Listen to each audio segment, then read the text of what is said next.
반야바라 밀다 심경반자재보살이 깊은 반야바라 밀다를 행할 때 오니 공한 것을 비추어 보고 온갖 고통에서 건너느니라. 사리자여, 색이공과 다르지 않고 공이색과 다르지 않으며 색이고 공이요 공이고 색이니 수상행식도 그러하니라. 사리자여, 모든 법은 공하여 나지도 멸하지도 않으며 더럽지도 깨끗하지도 않으며 늘지도 줄지도 않느니라. 그러므로 곧 가운데는 색이 없고 수상행식도 없으며 안이비설신의도 없고 색성향 미촉법도 없으며 눈의 경계도 의식의 경계까지도 없고 무명도 무명이담까지도 없으며 늙고 죽음도 늙고 죽음이 다함까지도 없고 고진열도도 없으며 지혜도 듬도 없느니라.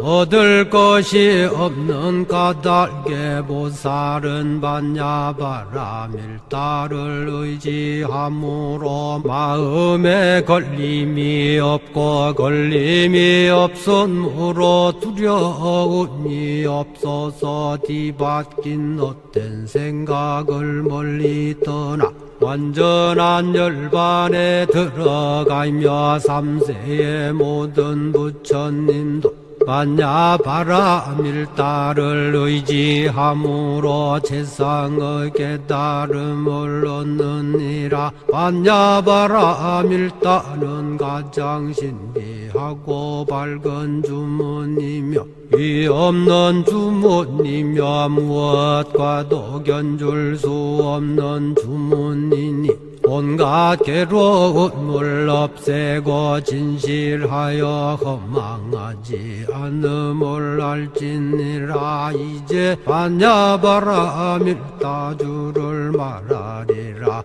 아제 아제 바라 아제 바라 승아제 모지사바 아제 아제 바라 아제 바라 승아제 모지사바 아제 아제 바라 아제 바라 승아제 모지사바.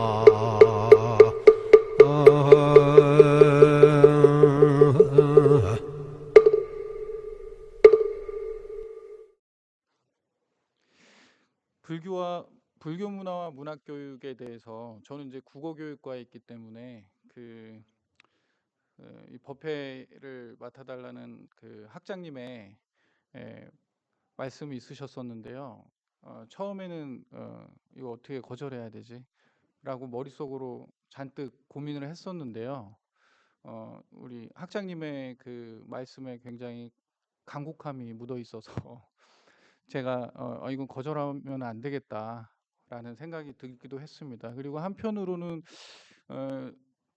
강의를 하기로 마음을 먹고 나서는 불교 문화와 문학 교육이라는 제목을 정했지만 국어 교육에서 제가 도대체 무슨 얘기를 해야 되지? 라고 고민을 많이 했었거든요. 그런데 그런 고민을 하던 끝에 저는 그 문학 교육에서 우리 국어 교육 중고등학교 현장에서 그 문학을 가르칠 때 불교에서 그 바라보는 그 세계에 대한 이치, 그 세계가 어떻게 움직이고 그 세계에서 어떻게 고통이 발생하고 그 고통을 어떻게 하면 없앨 수 있고 없앨 수 있을까, 이런 어떤 그 생각들이 사실은 문학에도 얼마든지 담겨 있는 거죠. 우리 문학에도, 그리고 전 세계에 있는 문학에도 인간의 삶이기 때문에 그런 고민들은 다 담겨 있어요. 그런데 우리는 그 존재 자아를 어떤 그 실체, 이렇게 버젓이 이렇게 있으니까 그리고 그 사람은 무엇이다 이렇게 늘 근대 이후의 교육에서 어떤 개념적인 것들을 정립하는 데 어 혈안이 되다 보니까 다 우리 개별적인 자아 그리고 독립적인 자아 그 어떤 그 존재에 대한 독립성을 굉장히 강조하기 시작했죠. 그러다 보니까 우리가 존재가 가지고 있는 그 비실체성의 문제들 이런 것들은 잘 가르치지 않아요. 뭐든지 실체로 파악하려고 하고 그것이 무엇이다라고 규정을 짓다 보니까.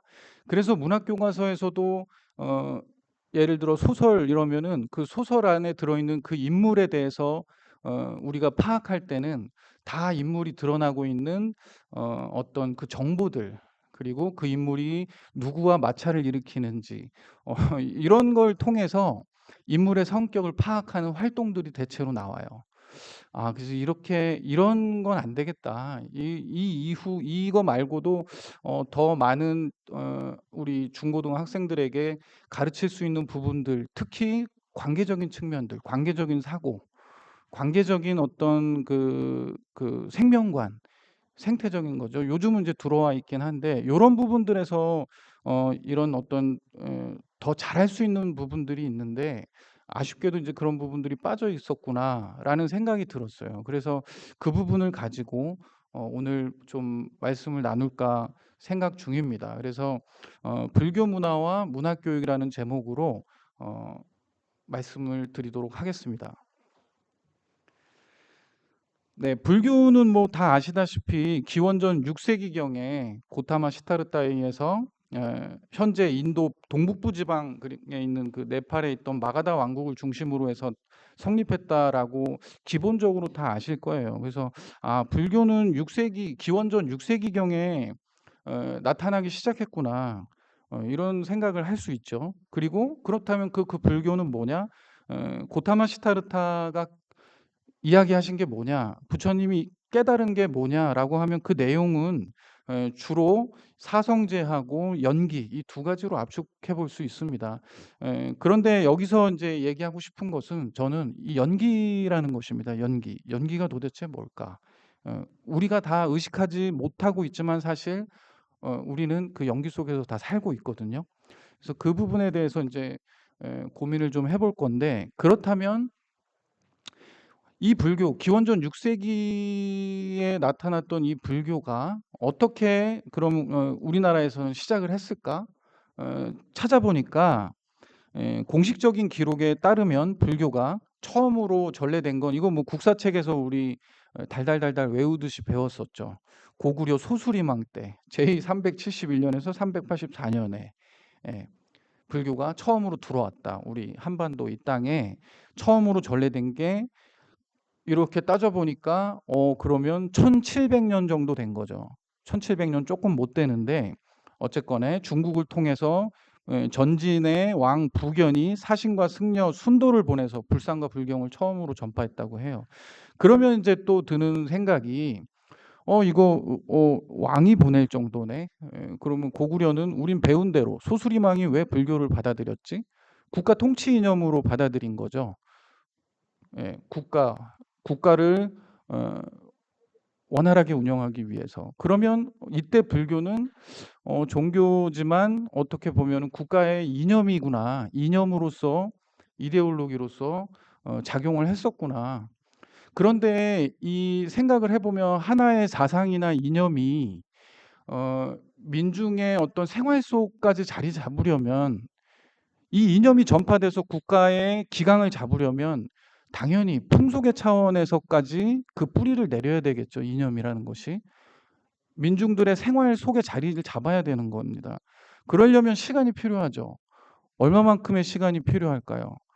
어 하나의 사상이 서양의 어떤 문예 사조들을 보면 하나의 사상이 변하는데 한 100 년에 걸쳐서 변하는 것 같아요. 그러면 100 년의 시간이 필요하다는 거예요, 최소한. 국가적인 어떤 이런 이념이나 사상이 민중들의 생활화가 되기 위해서는 최소한 100년 이상의 시간이 필요하다. 그런데 우리는 1700 년이라는 시간 동안 불교를 접했다? 여기서 우리가 알 수 있는 것은 거의 불교가 우리에게 생활화돼 있다. 우리가 알기도 하고 모르기도 하지만 예, 문화로 자리 잡은 시간이 1700년이구나. 얼마든지 불교 문화라고 말할 수 있는 부분이 있겠구나라는 생각이 드는 거죠. 자, 그래서 한국 전통 문화로서의 불교 문화의 흔적들을 좀 생각해 봤어요. 그랬더니 법보신문 2024년 8월에 이런 기사가 있더라고요. 교회 천사, 찬송 집사 등도 본래는 불교 어휘다. 예, 김양진 경희대 국문과 교수님이 이 동양학 제 95집에 게재했던 논문 중에 이런 논문이 있어요. 불교 어휘의 한국어 전래 과정에 대하여. 이 부분을 살펴보면 우리의 생활에서 불교의 용어들이 사용되는 것들을 알면 불교가 우리에게 하나의 이념이었던 불교가 우리에게 하나의 문화로서 생활화되어 있구나라는 걸 알 수 있겠다는 생각을 해봤어요. 논문에 따르면 이런 용어들이 있더라고요. 과거, 현재, 미래, 시간, 전생, 후세 이런 것들. 이거 다 시간을 의미하는 건데 이런 단어들도 불교 용어에서 출발했다고 하더라고요. 그다음에 교육에서도 불교 어휘는 폭넓게 사용되고 있었습니다. 강당, 강사, 강좌, 과목. 그것뿐만이 아니죠. 여러분들 뭐 잘 아는 뭐 결정, 관찰, 공경, 본질, 선남선녀, 사리사물, 아수라장, 야단법석, 이판사판, 인간, 영혼, 뭐 너무나도 많아요. 이런 용어들이. 네. 심지어는 뭐 우리 기독교에서 흔히 쓰이는 단어들도 불교 어휘였다라고 하면서 밝히는 부분들이 있습니다. 교주, 교화, 구세주, 설교, 전도, 구제 이런 것들이요. 기도, 예배, 찬송, 천당 이런 것들. 네. 심지어가 아니죠. 지명에는 뭐 너무나도 많죠. 낙산, 낙가산, 관음봉, 원효봉, 그리고 뭐 여러분 잘 아는 구파발 근처에 있는 불광동, 대구의 범어동, 뭐 많죠. 속리산, 오대산, 네, 이런 것들 다 지명에도 불교 용어가 녹아 있는 겁니다. 자, 그래서 이 김 교수님은 이렇게 얘기를 하시더라고요. 1700여 년에 걸친 불교 및 불교 어휘는 중국을 매개로 삼국시대부터 지속적으로 유입됐고 통일신라와 고려 당시에는 향찰과 이두 등을 매개로 확장했고 조선시대에는 유교와 공존하며 존재했다. 그리고 근대 이후는 기독교와 함께 우리 대한민국을 대표하는 종교로 공존해 오고 있는 거예요. 어, 만약에 불교가 이런 어떤 관계적인 사고, 연기를 내세우지 않았다면 공존했을 거라고 저는 생각을 못 합니다. 분명히 종교적인 대립이나 기존에 있던 우리 어떤 무속 신앙과의 대립이나 어떤 여러 가지 우리 생활 문화의 어떤 토착적인 부분과 마찰, 갈등을 겪고 도태됐을 확률이 있어요.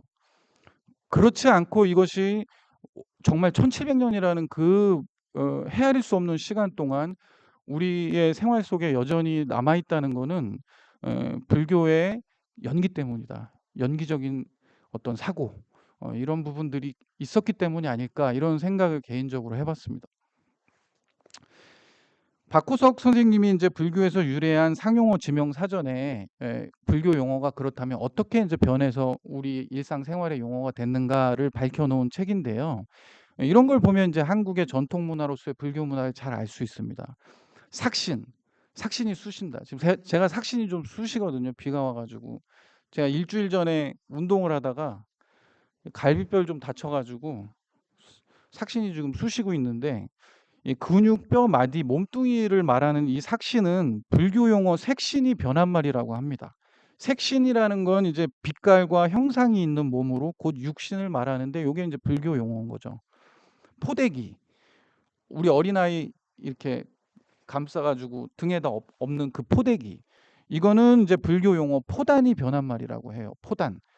스님들께서 참선할 때 쓰시는 방석이라든지 아니면 이제 요 혹은 이불 이렇게 덮고 주무실 때 요거 포단이 이제 우리 일상에서는 포대기가 된 거죠. 뭐 현관도 마찬가지입니다. 집 안으로 들어오는 입구의 문간 현관도 선종에서 깊고 오묘한 이치에 들어가는 관문을 뜻하는 거고요. 우리가 잘 아는 사물 있죠. 사물놀이의 사물. 이 농악에 쓰이는 4가지 악기 있잖아요. 꽹과리, 징, 북, 장구. 이 사물도 불교 용어에서 나왔다고 합니다. 절에서 예불의식에서 쓰는 법고, 운판, 모거, 범종의 이 4가지 법구를 아울러 이루는 말인데, 이 사물도 우리가 자연스럽게 쓰고 있죠. 심지어는 뭐 문학안에서도 각색이라는 말 있지 않습니까? 각색. 시나 뭐 소설 같은 것들을 영화나 시나리오 대본으로 각색합니다. 각색한다라는 말을 많이 쓰는데, 고쳐서 쓰는 일인데, 불교 용어에서 각하생물의 준말이라고 해요. 스님들의 수행 이력을 기재한 문서를 지칭한 말이었는데 지금은 잘 쓰지 않는다고 하네요. 어쨌거나 이렇게 각색 이런 용어들을 쓰는 것만 봐도 불교의 어떤 생각이나 언어들이 뿌리 깊게 우리 문화에 자리 잡고 있습니다. 그 대표적인 언어가 바로 여기 인연입니다. 인연. 여기 할머니 할아버지가 오랜 시간 동안 이제 인연을 맺고 이렇게 또 차도 한 잔씩 기울이고 계신데 어제 만났을 수도 있어요. 자, 근데 어쨌거나 자, 이렇게 만난 것도 인연인데 우리 쌍화차 한 잔 어떠신지요? 이렇게 얘기를 했는데 인연이란 말을 참 우리가 많이 써요. 인연. 그럼 이 인연이라는 말은 무슨 말일까? 또 궁금해서 제가 찾아봤습니다. 서울대 교육연구소에서 나온 교육학 용어 사전이 있는데 그 안에 인연설이라는 말이 개념어가 있더라고요. 요게 이제 요 인연설이라는 건 주로 불교에서 주장하는 건데 모든 것은 인과 연의 화합에 의해서 결과가 나온다라는 주장이에요. 인은 원인이고 연은 그 원인이 결과를 낳게 할 수 있도록 만드는 조건이에요. 관계, 환경, 노력 이런 것들이에요. 예를 들면 이제 쌀과 보리가 있다 그러면 그 종자를 인이라고 할 수 있고 그 쌀과 보리가 자랄 수 있도록 하는 토양, 뭐 비료, 경작 그 외에 뭐 여러 가지 환경들, 날씨들 이런 것들은 다 연이라고 할 수 있는데 이 쌀과 보리는 바로 이 인과 연의 관계를 통해서 나온 결과물이에요. 예. 그러니까 이 인, 연, 과 가운데 이 결과를 설명하는 데 있어서 원인을 중요시하면 인연설, 이 조건, 상황, 맥락을 중요시하면 연을 중요시하면 연기설이 되는 거예요. 그러면 연기설은 그럼 또 뭐냐? 궁금해갖고 찾아봤어요. 연기는 또 뭐냐? 연기를 찾아보니까 산스크리트어에 프라티트야 삼무파다라는 뜻에서 이제 번역한 거로 인연생기다, 인연생기의 준말이라는 겁니다. 인연생기. 그걸 줄인 게 연기예요. 근데 연기가 산스크리트어로 프라티트야 삼무파다인데 프라티트야 삼무파다는 건 무슨 뜻일까? 사전적인 의미를 찾아보니 이 프라티트야라는 사전적인 의미는 서로 의존하다라는 뜻이라고 합니다. 의존하다. 삼무파다는 발생하다. 그러니까 연기는 하나가 아니에요. 하나는 절대로 발생할 수 없어요. 둘 이상이 서로 의존할 때 뭔가가 발생하는 거예요. 예. 이건 뭐 저희 엄마 아빠를 떠올리면 알 수 있는 거죠. 제가 어떻게 혼자 나왔겠습니까? 저희 어머니와 아버지가 정신과 육체를 진하게 의존하다 보니까 제가 발생한 거죠. 네. 불교의 핵심 사상 가운데 하나로 이 모든 존재는 바로 이 상대적인 의존 관계에서 이루어진다라는 발상이에요. 이것이 있기 때문에 저것이 있다. 이것이 일어나니까 저것도 일어난다. 예. 이런 걸 보면 불교에서는 완전히 고립적인 존재는 하나도 있을 수가 없다라는 겁니다. 이 세상의 모든 것은 다 고립된 존재가 아니고 다 뭐다? 연결되어 있는 존재다. 다 연결되어서 나타나는 현상이다라고 이야기할 수 있는 거죠. 자, 틴나탄 스님이 이 연기에 대해서 이런 설명을 하셨어요. 내 손에 있는 이 하얀 종이 한 장을 보라. 이 종이 한 장은 어떻게 존재하는 걸까? 바로 저 문을 열고 나가면 하늘에 떠 있는 저 구름. 저 구름이 있기 때문에 내 손에 지금 종이가 한 장 있는 거다라고 얘기를 하셨어요. 무슨 소리일까? 저는 처음에 납득이 잘 안 됐습니다. 구름이 있는데 왜 내 손에 A4 용지 깨끗한 하얀 종이가 있는 거야? 그랬더니 이런 말을 하신 거예요. 만일 여러분이 시인이라면 여러분은 이 한 장의 종이를 보면서 하늘에 구름이 있다는 걸 명확히 인식할 거다.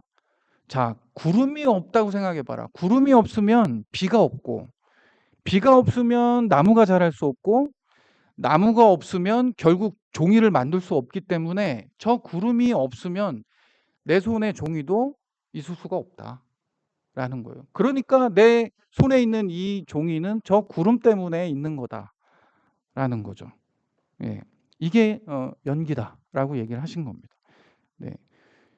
이것은 우리가 잘 알지 못하지만 화엄불교라는 건 잘 모르지만 이런 말은 많이 들어봤을 거예요. 불일불이, 불일불이, 불이사상, 불일불이, 불일불이. 하나도 아니고 둘도 아니다. 이게 뭐냐?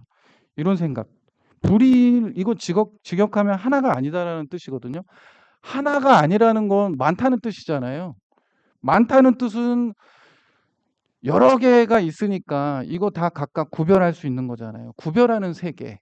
언어와 이성으로 그것이 무엇인지 분별할 수 있는 세계. 이 현실 세계죠. 반면에 둘이 아니다. 둘이 아니다. 아니면 하나인가? 둘이 아니면 하나인데 이거는 뭐지?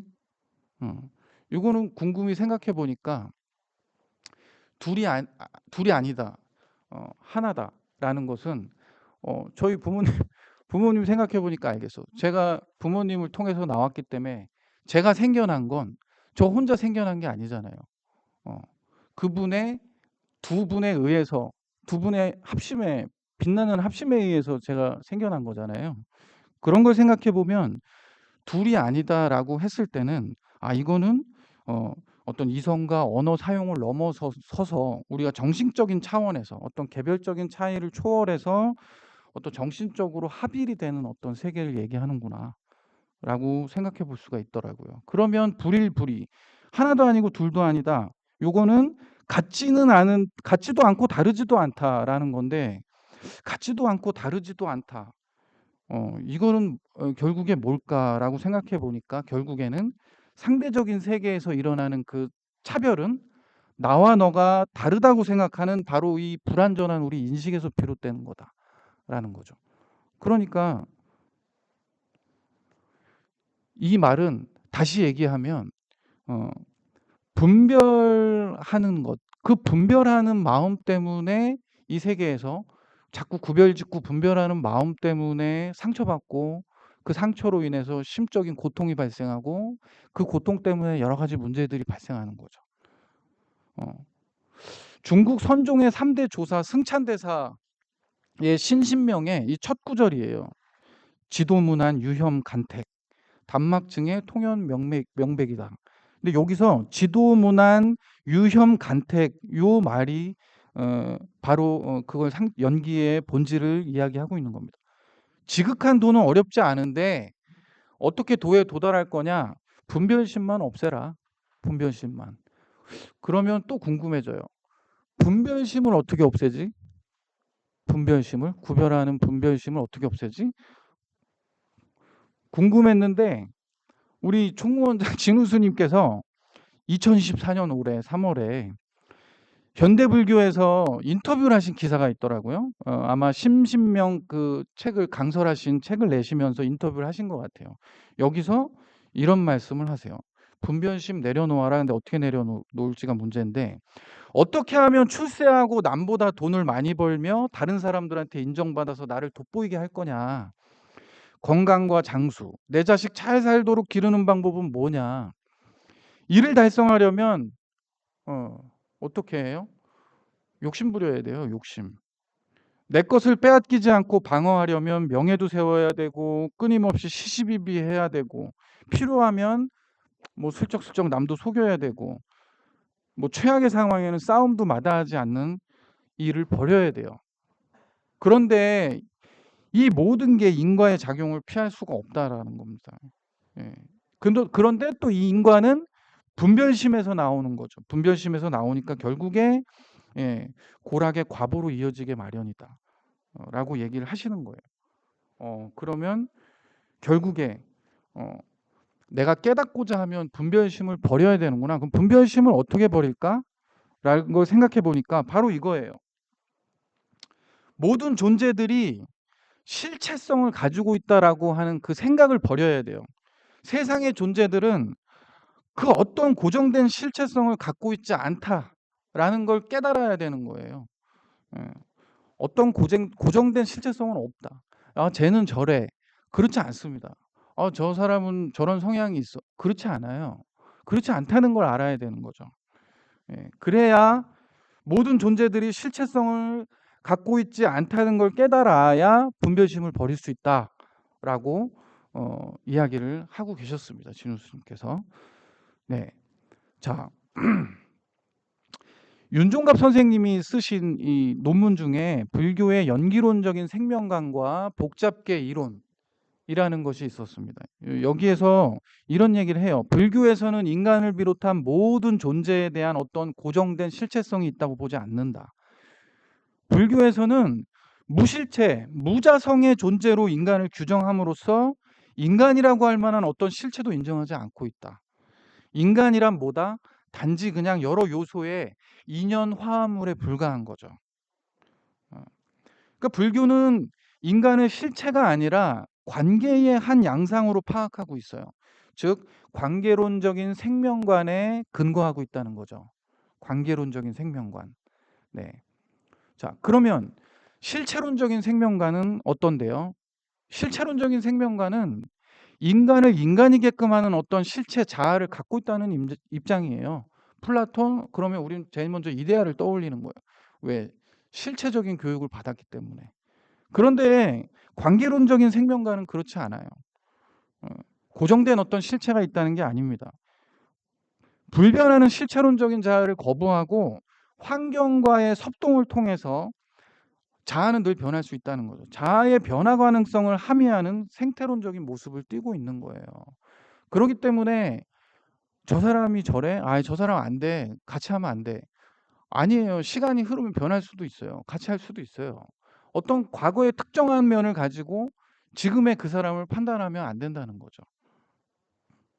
네. 자, 그래서 이제 관계론적인 생명관을 우리가 살펴봤는데 이 부분들이 그러면 우리 문학 교육에서는 어떻게 가르쳐지고 있을까? 이제 그 부분이 궁금한 겁니다. 그래서 제가 문학 교육에서 설정하고 있는 이상적인 학습 주체를 길러야 된다.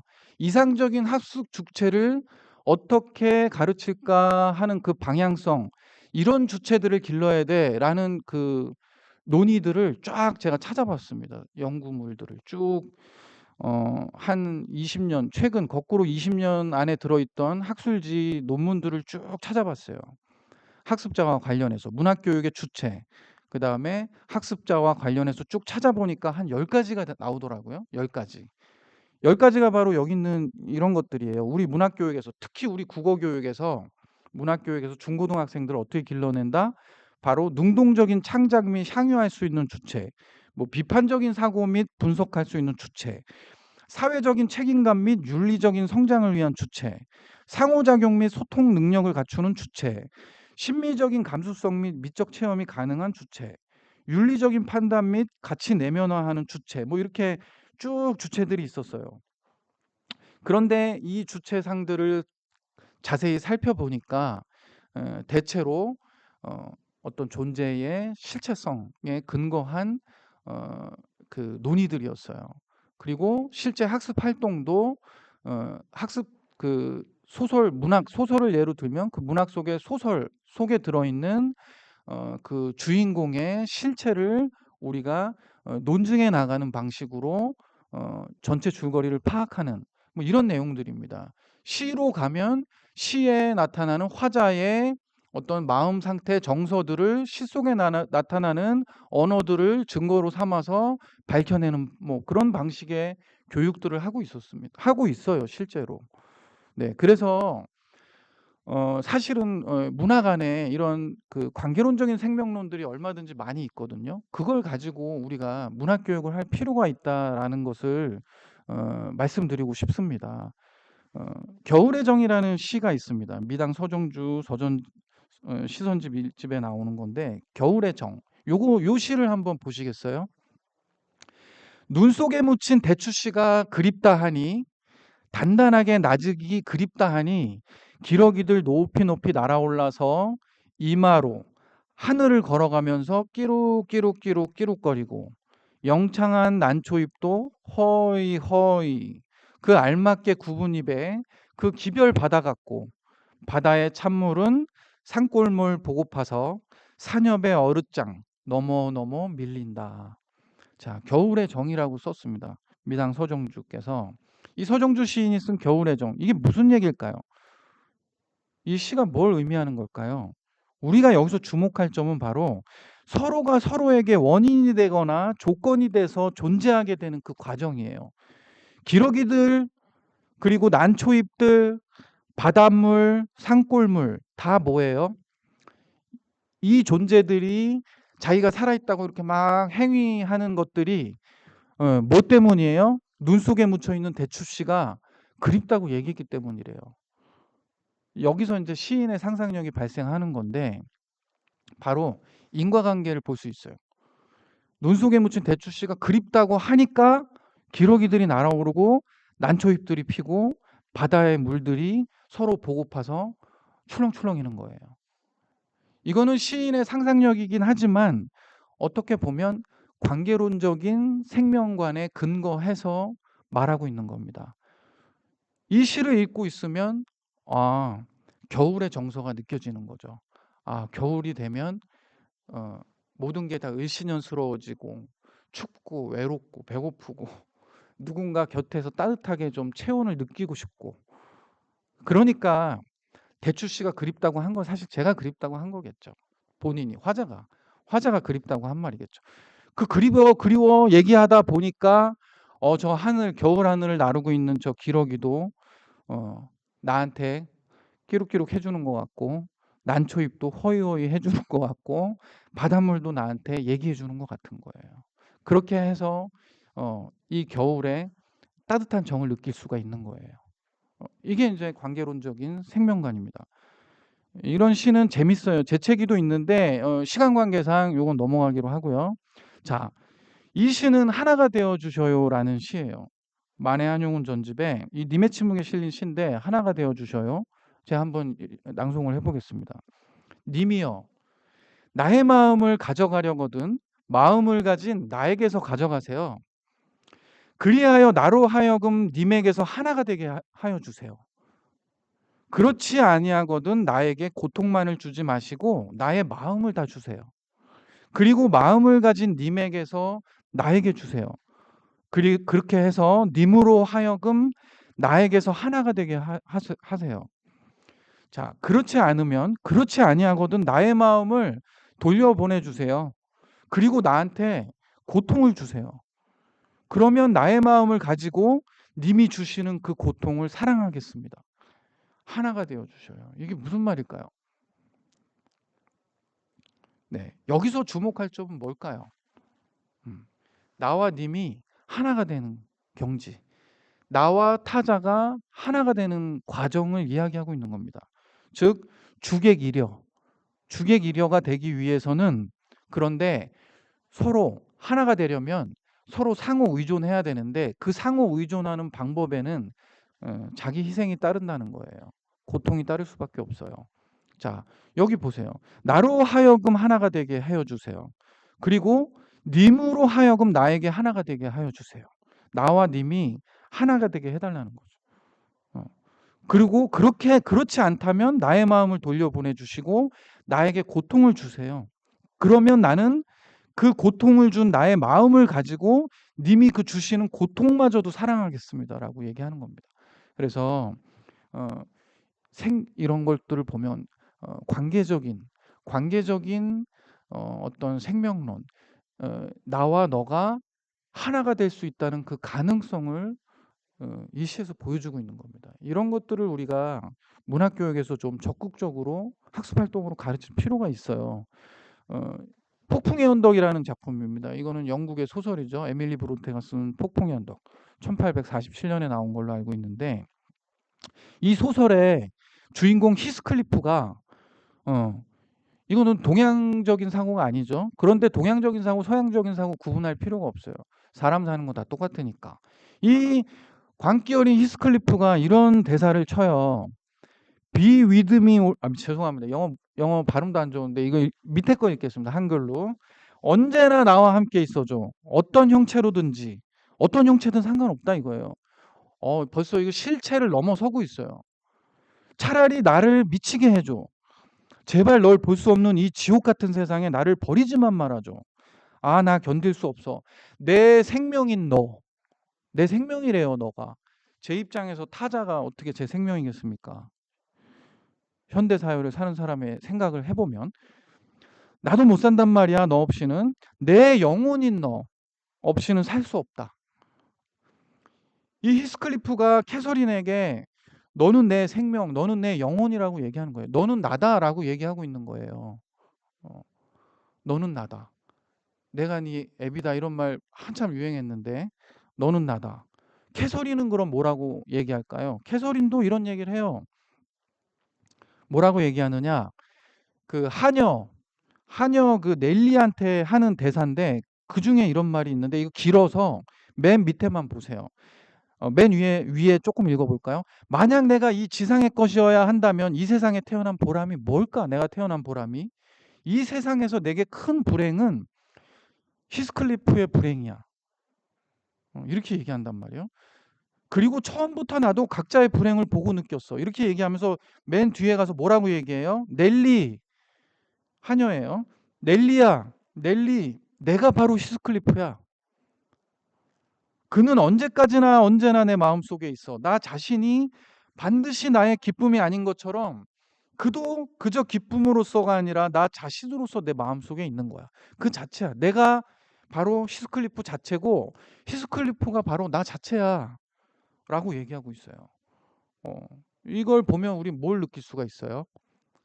나와 타자인데 이 둘이 합일할 수 있겠구나. 뭘 통해서? 사랑을 통해서. 진정한 자비심을 통해서 하나가 될 수 있겠구나. 하나인 나는 다른 누군가 타자와의 상호 의존적 뭘 통해서? 희생과 사랑을 통해서. 희생과 사랑을 한마디로 표현하면 자비죠. 자비를 통해서 하나가 될 수 있다. 라는 걸 이야기하고 있는 겁니다. 자, 정리하겠습니다. 자, 윤중갑 선생님이 이야기한 요 불교의 연기론적 생명관과 복잡계 이론에서 요런 예가 있었어요. 한 송이 호박꽃을 피우기 위해서 먼저 호박씨, 인이죠, 원인. 호박씨가 있어야 하고 그 씨를 심을 땅, 씨를 발화시키기 위한 물과 공기, 햇살은 연이죠, 연. 결과를 만들어내기 위한 조건들. 자, 무수한 요소들이 필요하다.